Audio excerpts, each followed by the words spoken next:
Ppm నుంచి percentage నుంచి ppm check చేసుకున్నాము.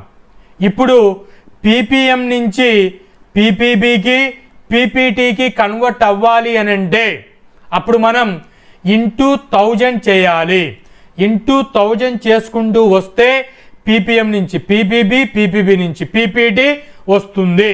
అదే పీపీటీ నుంచి పీపీబీ, పీపీఎం రావాలి అని అంటే ఆపోజిట్లో రావాలి అని అంటే డివైడెడ్ బై 1000 చేయాలి. ఈ సింపుల్ టిప్ మీరు అప్లై చేస్తే ఈజీగా మిలియన్ నుంచి బిలియన్, బిలియన్ నుంచి ట్రిలియన్కి కన్వర్ట్ అవ్వవచ్చు. సో పీపీఎం నుంచి పీబీబీకి కన్వర్ట్ అవ్వడం ఎట్లా చూడండి. ఇక్కడ 0.5 పీపీఎం ఇచ్చారు. ఎంత చేయాలి? పీపీబీ రావాలంటే ఇంటూ 1000 చేయాలి. అప్పుడు ఏమవుతుంది? 500 పీపీబీ. 500 పీబీబీ నుంచి పీపీటీ రావాలి. ఏం చేయాలి? ఇంటూ 1000 చేయాలి. అప్పుడు 5 పక్కన 5 zeros పీపీటీ వస్తుంది.